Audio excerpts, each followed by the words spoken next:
searched on the jet bridge. Sign a consent form, It's not a consensual interview. or I'm going to detain them, run my dog on it, and get a search warrant. It's an ambush. By plainclothes drug agents dressed like passengers, There's no way this is random. tipped off by TSA. It was horrible. Why me? Not for drugs, but money. See cash, sees cash. How many innocent people do you have to search before you find what you're looking for? I've got nothing to say to you. They don't want word about this getting out. Why are agents searching black men more than any others? We take that question to the nation's capital, These people are not arrested. The money is arrested. where we find a surprising alliance across the aisle, I think it was rotten to the core. Racial profiling. Off the backs of innocent citizens. trying to stop the government from taking money from innocent passengers in plain sight. I'm Chief Investigator Brendan Keith. They're standing right next to you at the airport gate, but you've probably never noticed the plainclothes drug agents who stake out the boarding door. They don't find a lot of drugs in these jet bridge searches, but they do find a lot of money. And we found them. Hiding in plain sight at the busiest airport in the world. Drug agents walk the concourses, blending in by dressing just like passengers. This is a DEA task force officer scanning passengers boarding a flight for Los Angeles. There's another. How do we know who they are? Because we use the same tactics to investigate them after several passengers said they were targeted for warrantless searches at the gate or on the jet bridge. I'm a random search, guys. So he says. So those white folks? And I'm the random search. Hollywood actor Jean Ellie was stopped by Clayton County officers while boarding a flight to L.A. Were you here in Atlanta? Yep. How long were you here? Doesn't matter. Why you asking me all these silly questions? Check my bag, do what you gotta do, so I can get out of here, please. The narcotics officers didn't find anything, but kept asking questions of the Emmy-winning actor. When did you purchase your ticket? Don't worry about it, man. Just what's it called? Check my bag so I can get out of here, please. All right, this bag's good. Thank you. That whole thing is just so humiliating. Like, who thinks this is a proper way to treat anyone? Tabari Sturdivant is an Atlanta-based film director who was also flying to L.A. when agents stopped him at the departure gate. All my life, I pride myself on being an upstanding citizen, and you still do this to me. I'm clean, like, I'll comply, but, like, why me? Drug agents searched Tabari's bags in the boarding area in front of other passengers, some recording on their phones. I'm thinking more about, making this plane than I'm even thinking about my rights at this point. Is that part of their strategy, you think? I think it's 100%. Records show that DEA and local police rarely find any drugs or make arrests during what they call cold consent searches at the gate. I see the finish line to get on the plane. Everybody knows that feeling of getting, right at the door or getting on the jetway when you get blindsided. I'm like, man, I got to get on this flight. And they were like, if you let us do our job, I'll make sure you get on your flight. So I'm like, do what you got to do. They didn't find anything suspicious in Tabari's bag. So what were they looking for? He just is like, are you high? Have you smoked? Do you have any drugs in this bag? Do you have any money? The DEA and other drug agents are seizing millions of dollars from departing passengers at Hartsfield-Jackson, mostly from flights to LA, even though it's completely legal to travel domestically with any amount of cash. We found dozens of cases in Atlanta's federal court, USA v. some amount of currency. That's right, in most cases, they don't arrest the passenger. They arrest their money, even when no drugs are found. The probable cause statements show that the cash is administratively forfeited as drug money if the passenger can't prove on the spot that their money is innocent. You're either going to sign a consent form saying that you're allowing us to search them, Okay. or I'm going to detain them, run my dog on it, and get a search warrant. Feel free to search the bag, sir. Are you willing to sign a consent form? Yes, I will sign a consent form. Feel free to search my bags. In this 2015 Department of Justice report, the Office of Inspector General told the DEA it should stop using a troubling technique, causing passengers to believe a voluntary search is a mandatory TSA secondary inspection. 8 years later, we found DEA agents at Atlanta's airport using similar methods. We're no different than TSA, man. People just like give us a little more hard time than they give TSA. He just approached me and he asked me for my ID. He didn't state who he was. He just asked me for ID. And I thought he was a Delta agent. He had airport credentials on. And so I gave it to him immediately. I thought this was how I was going to get on the plane or something. I don't know. The drug agents may be in plain clothes, but they're not undercover. This is Sergeant David Fikes. He and his canine Bane are still all over the Brookhaven Police Facebook page. Since Fikes was assigned to the DEA task force at the airport last year, records show he's been involved in seizing more than $1 million in cash. His police department has received a 9% cut of that money, more than $100,000, even though Brookhaven PD is nowhere near the airport. If we have the ability to walk up to, say, Officer Fikes or to any one of these agents in the airport, what would you like us to ask them? How would you feel if somebody did this to you? How would you feel? We found Fikes and other plainclothes DEA task force officers by going to departure gates for LA flights. They stopped passengers at the boarding door, asking to see their documents before going through their carry-on bags. The searches we watched came up empty. The drug agents cased 3 different gates in Concourse A, blending in with passengers while we observed from a standoff distance. But it didn't take long before the task force officers spotted our phone and camera. Once they sat down, it was time for a cold consent interview of our own. Hey there, I'm with the news. You're Sergeant Fikes, aren't you? I'm with Atlanta News First. Okay. How many innocent people do you have to search before you find what you're looking for? Sir, I've got nothing to say to you. Another officer was behind me, out of sight, over my shoulder, giving hand signals to Fikes as I asked him questions. What about Tabari Sturdivant? Do you remember him? No? Took everything out your bag and put it all around in front of everybody and made you look like a criminal. Like, how would you feel, Officer Fikes? Why do people have to prove themselves innocent? You got nothing to say to these people? Drug agents seize $5,000 and up, most often when no drugs are found, even though it's completely legal to travel anywhere within the United States with any amount of U.S. currency without declaring it. So what do you do if you need to buy a used truck out of state? Kermit Warren is back on the road to recovery. His fight with the government finally in the rearview mirror. What does this truck mean to your livelihood? Everything. Without this, I can't make my money. I can't feed my family. It wasn't a hurricane here in New Orleans' lower 9th Ward that took his life savings. DEA agents seized his $28,000 at the airport in Columbus, Ohio. They said we were notified that you had a lot of cash on you. I said, what is it against the law for me to travel with cash?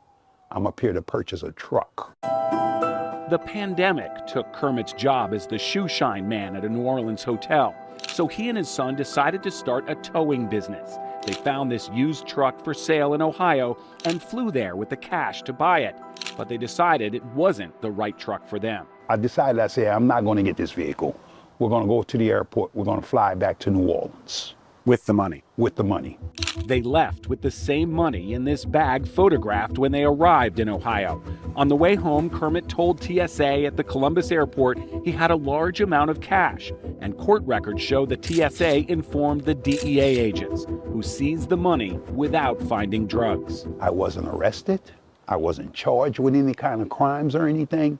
All they wanted to do was take my cash and send me back home. They didn't have to prove you were a drug dealer. You had to prove you weren't a drug dealer. That's correct, sir. I said, if you don't believe me, we have the number to the gentleman who we're going to buy the vehicle from. We have a description of the vehicle. We have pictures of the vehicle. Didn't want to hear any of that. It was just see cash, take cash. Kermit's father drowned here when the levees broke during Hurricane Katrina. His mother died soon after. They didn't have much, but what they had, they left to their son. And Kermit says that inheritance was among the money the DEA seized. Most of it was my life savings. I would take $100 per week and put on the side for like 25 years.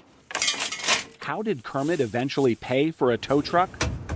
He filed a claim for his own money in federal court. Drug dealers don't try to get their money back from the police. They say, well, this is the cost of doing business, right? That's correct.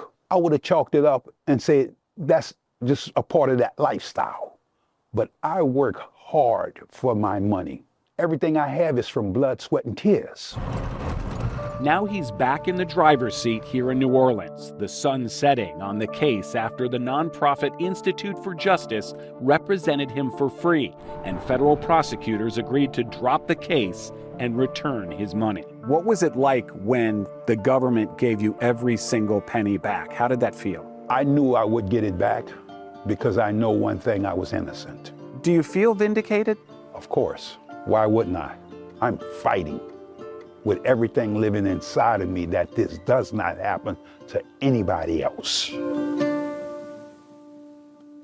Who are drug agents targeting for these searches? We now have the answer. These logs document what we observed. Black men are searched more than any other group. At the busiest airport in the world, some passengers have an unexpected layover on the jet bridge. I'm a random search, guys. That's what he says. See those white folks? And I'm the random search. These Clayton County narcotics officers searched actor Jean Ellie. The same thing happened to comedian Clayton English. When they stopped me on that jet bridge, most of the other people that went past me seemed to be, white people. English has joined forces with fellow comedian Eric Andre. I had 2 agents whip out a badge, filing a federal lawsuit against Clayton County police accusing airport narcotics officers of racial profiling. The most hardcore drugs I have in my backpack are Propecia.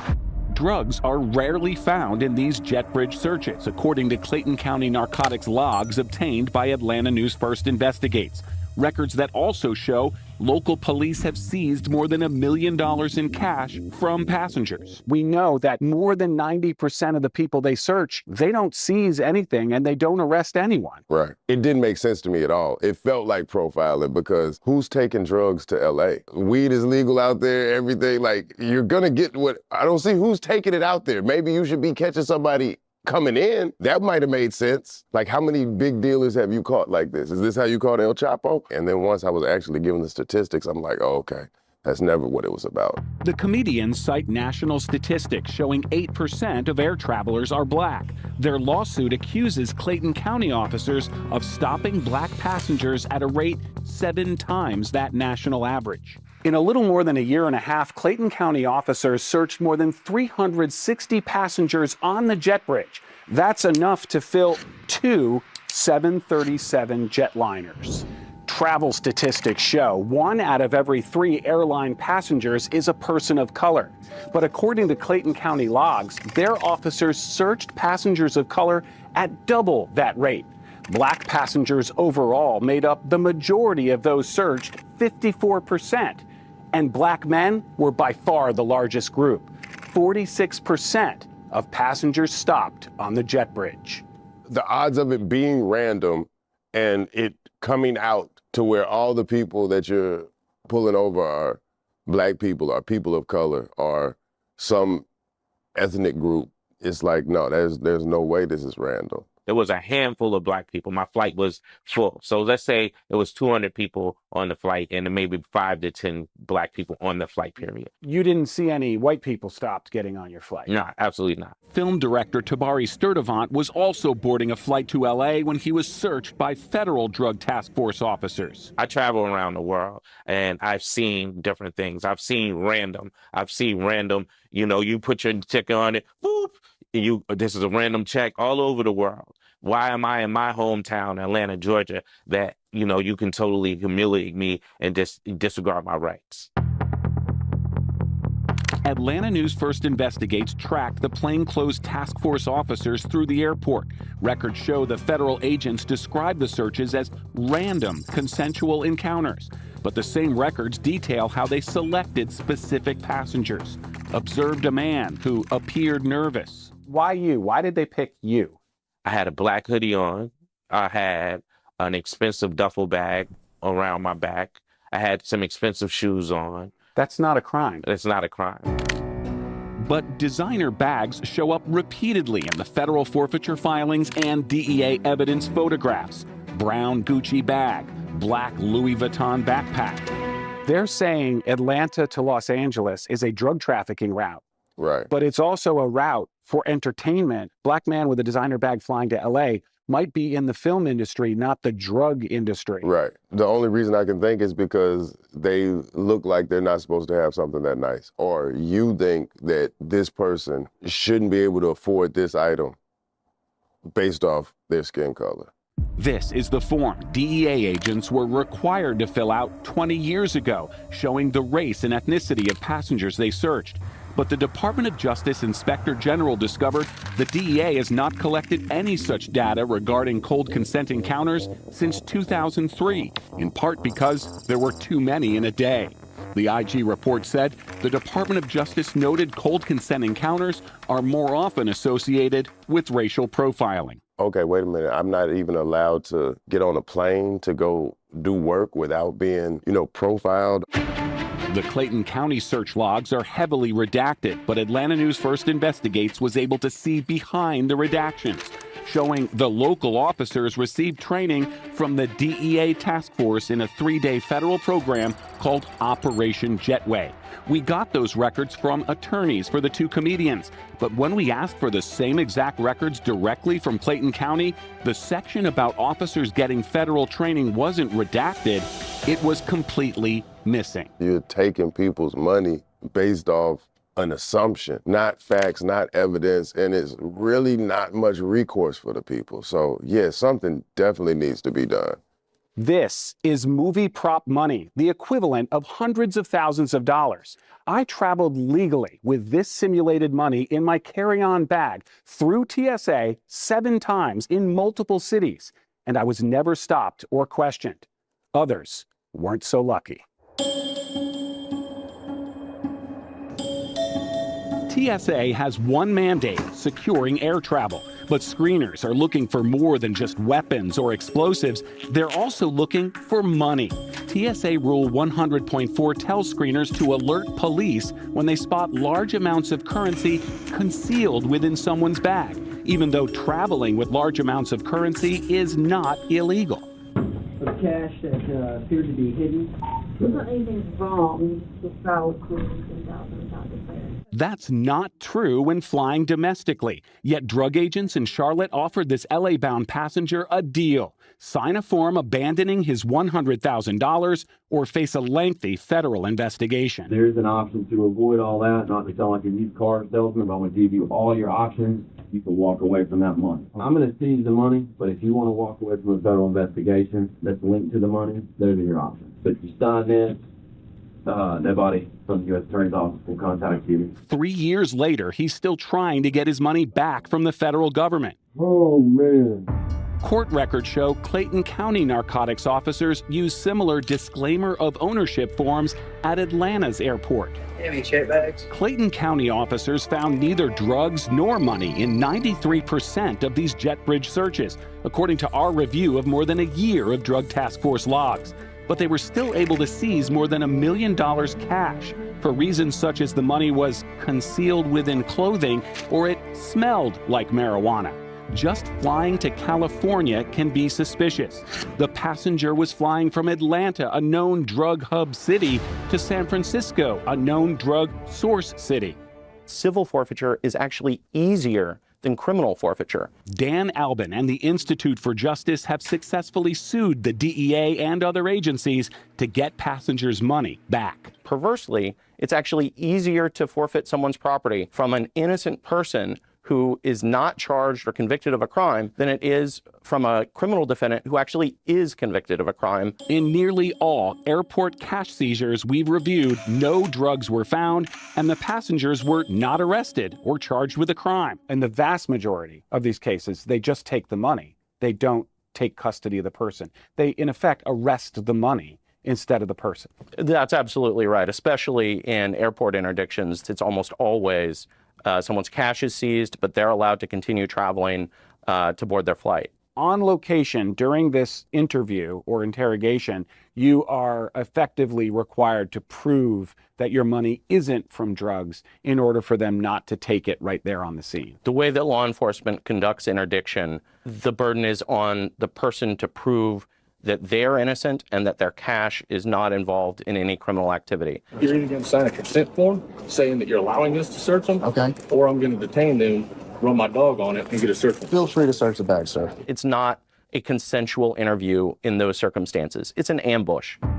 Atlanta News First Investigates found plainclothes DEA task force officers picking out passengers and searching bags at Hartsfield-Jackson gates, including this canine handler from Brookhaven Police. How many innocent people do you have to search before you find what you're looking for? Sir, I've got nothing to say to you. So we went straight to the top, Drug Enforcement Administration headquarters here in Northern Virginia. We gave the agency days advance notice that we wanted to sit down for an interview. But after we arrived in the nation's capital, the DEA said it didn't have time to answer our questions about the airport searches. They don't want word about this getting out. They don't want the public to know about what they're doing. They want to be able to continue seizing money from innocent people that they never charge with a crime so that they can keep that money and put it back into their slush funds that they can then spend on any activities they want, including generating even more revenue for DOJ, DEA, and these other agencies. How much revenue? $1.3 billion. That's how much cash the Department of Justice seized last year alone. The DEA seized more than any other agency, and airport interdiction made up most of the DEA seizures. But where does all that money go? Into this forfeiture fund. The Department of Justice, according to a federal audit, has amassed a fund of $5 billion from cash seizures, and the agency can spend that money however it pleases. Congress wants to change this. From battleground to common ground, unlikely allies are joining forces in the nation's capital. In this country, we believe that everyone is innocent until proven guilty. A deprivation of civil liberty that can happen to any of us. They just took it and they said, sue us. Have you ever tried suing the government? It's not that easy to sue the government.